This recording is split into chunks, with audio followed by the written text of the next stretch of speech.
Bismillahirrahmanirrahim. Assalamu alaikum to my dear students. We have second year mathematics. In this second year mathematics, we will be having exercise number 4.1 and question number will be 11. आज हम लोग जो question number 11 करने जा रहे हैं exercise number 4.1 का। ये क्वेश्चन नंबर 11 क्वेश्चन नंबर 4 से रिलेट करता है। जो आपने मेरी पिछली वीडियो है उसको अगर नहीं देखा तो आप उसको वॉच कर लें, क्योंकि उसकी वजह यह है कि ये और ये दोनों एक जैसे क्वेश्चन है। ये भी पैरेललोग्राम के बारे में, वो भी पैरेललोग्राम के बारे में। फ़र्क सिर्फ इतना है कि वहाँ पर पैरेललोग्राम हमने साबित करनी थी, यहाँ पर पैरेललोग्राम उसने खुद ही बना के दे दी। 4 पॉइंट्स दिए हैं, इसमें से एक जो पॉइंट है अननोन है, वो हमने एक पॉइंट का अननोन यानी कि एक उसका वाई कोऑर्डिनेट अननोन है, वो हमने खुद से फाइंड आउट करना है। So find H such that the quadrilateral with the vertices A, B, C and D is a parallelogram। ये पैरेललोग्राम दे दिया। Is it a square? बताओ कि ये स्क्वायर भी है कि नहीं है। So मैंने क्या किया कि ये एक फर्जी मैंने एक डायग्राम बनाई A, B, C, D। यहाँ पर मैंने इसके पॉइंट्स को लोकेट कर दिया। ठीक हो गया। अच्छा, अब क्या करेंगे, यहाँ हम लोग लिखेंगे as it is a parallelogram. चूँकि ये एक parallelogram refer to the rough diagram. यहाँ पर हमारे पास देखें कि मैंने आपको बताया है कोई पैरेललोग्राम जब जो होती है वो तब होती है जब हमारे पास या तो उसके पैरेलल साइड्स जो होती हैं ये इनके डिस्टेंसेस इक्वल आ जाए, या फिर उनके हम लोग मिड पॉइंट्स लेते हैं डायगोनल्स के, अगर ये बराबर आ जाए तो तब भी हम लोग कहते हैं ये एक पैरेललोग्राम है। सो चूंकि ये उसने खुद ही कह दिया पैरेललोग्राम है, तो इसका मतलब है इसके डायगोनल्स के मिड पॉइंट्स बराबर आएंगे। From refer to rough diagrams, mid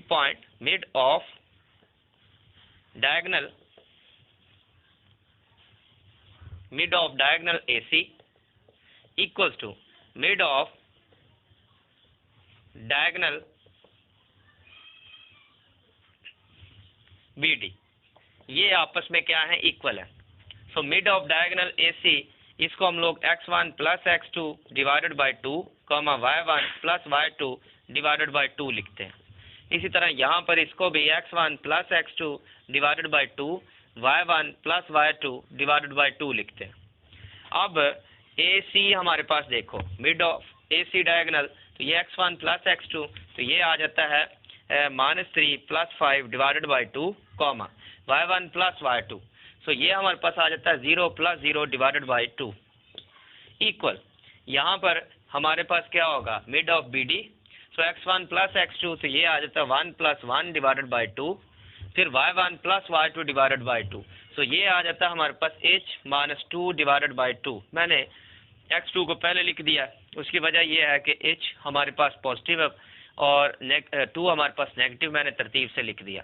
सो ये हमारे पास क्या आ जाएगा, 2 ओवर 2 तो 1, 0 बाई 2 तो 0, ये कितना आ जाएगा 2, 1 प्लस 1 2 डिवाइडेड बाई 2 1, सो ये बच जाएगा h माइनस 2 डिवाइडेड बाई 2 आ गया। अब देखें कि यहाँ पर हमारे पास है ये दोनों इक्वल हैं। सो इक्वल है तो हम लोग y कोऑर्डिनेट्स को बराबर रख सकते हैं। सो ये हमारे पास आ जाएगा h minus 2 divided by 2 equals to किसके, 0 के। 2 को मल्टीप्लाई करेंगे h माइनस 2 बराबर 0, तो h बराबर आ जाएगा 2 के। अच्छा, ये मैंने इस मेथड से किया है कि इनके मिड पॉइंट्स को बराबर रख के। अगर आप दूसरे मेथड से करते हैं कि इनके जो पैरेलल साइड्स के जो डिस्टेंस अगर बराबर रख के करते हैं, तो वहाँ से आपके पास h की दो वैल्यूज़ आएंगे, एक पॉजिटिव होगी एक नेगेटिव होगी।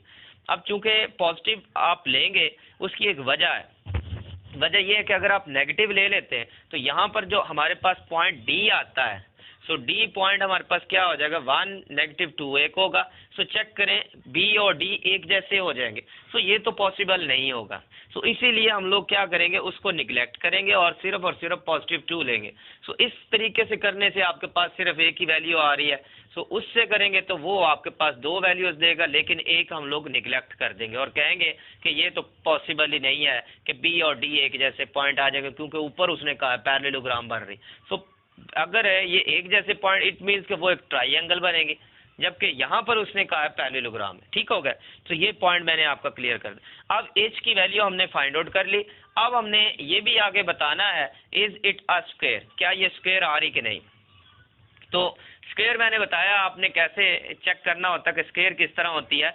आप लोग ऐसा कीजिएगा कि BD और AC ये जो डायगोनल्स हैं इनका डिस्टेंस लेंगे, इनके डिस्टेंस अगर बराबर आ जाते हैं तो वो एक स्क्वायर पैरेललोग्राम होगी। तो चले मैं खुद ही कर देता हूँ इसको।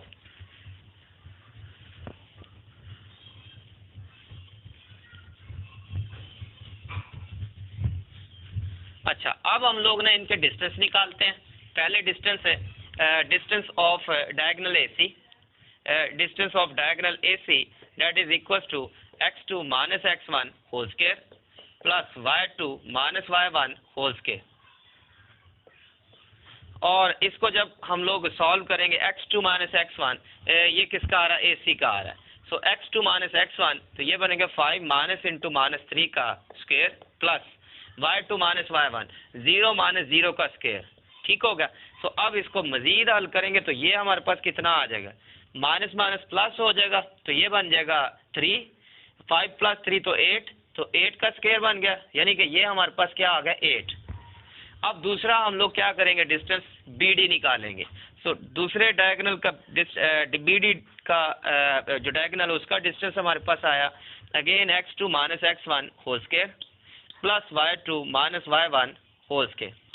सो यहाँ हम लोग इसकी अगेन वैल्यूज पुट करेंगे BD की, x2 माइनस x1 1 माइनस 1 का square plus y2 minus y1 2 minus into minus 2 minus into minus 2। ठीक हो गया। अब चूंकि h की वैल्यू हम लोगों ने फाइंड आउट कर ली, उसकी जगह हम लोग 2 पुट करेंगे।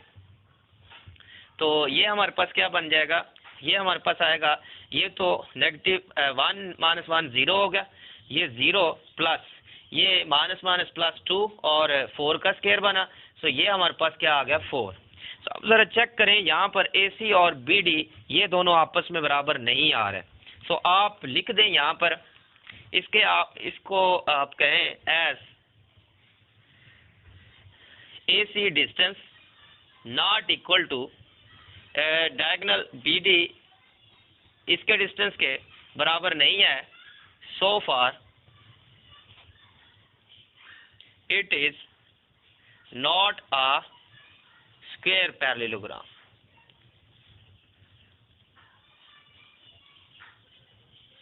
ये पैरेललोग्राम तो है लेकिन स्क्वायर नहीं है। सो उम्मीद है आपको इसकी समझ आई होगी। ये क्वेश्चन नंबर हमने 11 किया। अब हम लोग क्वेश्चन नंबर 10 को करने जा रहे हैं, जो कि एक्सरसाइज नंबर 4.1 का है। ये क्वेश्चन नंबर 10 जो है ये क्वेश्चन नंबर 11 के साथ रिलेट करता है और क्वेश्चन नंबर 4 का पार्ट नंबर 3 जो है ना उसके साथ भी रिलेट करता है। अ quadrilateral has the points ABCD, ये 4 पॉइंट्स उसने दिए हैं। वो कहता है कि एज वर्टिसेस, ये चारों पॉइंट्स जो है ना वर्टिसेस के तौर पर काम कर रहे हैं। Find the mid points of its sides, इनके जो साइड्स हैं ना इसके मिड पॉइंट्स निकालने हैं। और फिर ये भी साबित करना, show that the figure formed by joining the mid points consecutively is a parallelogram, कि ये चारों पॉइंट्स जो है ना ये मिलके एक पैरेललोग्राम भी बना रहे हैं। तो हम लोग क्या करेंगे, सबसे पहले जो उसने कहा इनके मिड पॉइंट्स निकालो। ये मिड पॉइंट A और B का E मान लिया, इसको F मान लिया BC को, और DC के मिड पॉइंट को G मान लिया और AD के मिड पॉइंट को H मान लिया। ठीक हो गया।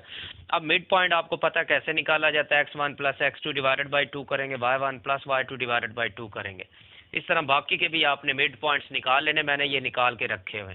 ठीक हो गया। उसके बाद फिर आपने क्या करना है, इनको ज्वाइन कर देना आपस में। जब ज्वाइन करेंगे तो अंदर हमारे पास एक फिगर बन रही है। ये फिगर बेसिकली जब भी आप एक क्वाड्रिलेटरल के मिड पॉइंट्स को लेकर आप एक पॉलीगॉन बनाते हैं तो अंदर हमारे पास जो पॉलीगॉन बनती है ये हमेशा एक पैरेललोग्राम ही होती। लेकिन अब हमने चूंकि साबित भी इसको करना है तो मैं क्या करूँगा, पिछला ही मेथड लगाऊंगा जो हमने पिछला क्वेश्चन नंबर 4 के पार्ट नंबर 3 में किया था और क्वेश्चन नंबर 11 में किया था। आप ऐसा कीजिएगा कि जो डायगोनल्स हैं इनके आप मिड पॉइंट निकालिएगा। अगर डायगोनल्स के मिड पॉइंट्स एक जैसे आ जाएंगे तो देन ये हमारे पास क्या होगी, एक पैरेललोग्राम होगी। सो मैंने यहाँ लिख दिया mid point of the diagonal HF। सो ये H और F का मिड निकालिएगा, जैसे कि x1 प्लस x2 ये आ जाएगा 5/2, तो ये इस तरह -1 प्लस 0 तो ये -1/2 आ जाएगा। इसी तरह दूसरा पॉइंट निकाल लीजिएगा। आपके पास ये हम देखिएगा कि दोनों ही ये डायगोनल्स के जो मिड पॉइंट्स होंगे वो इक्वल आएंगे। तो आप कह दीजिएगा कि क्योंकि ये मिड पॉइंट्स डायगोनल्स के इक्वल आ गए तो इसीलिए ये एक पैरेललोग्राम अंदर बन रही है। तो इंशाल्लाह नेक्स्ट हम लोग अगली वीडियोस में जो होंगे वो इसके जो बाकी के जो क्वेश्चंस रहते हैं 4.1 के उनको हम लोग अटेम्प्ट करें।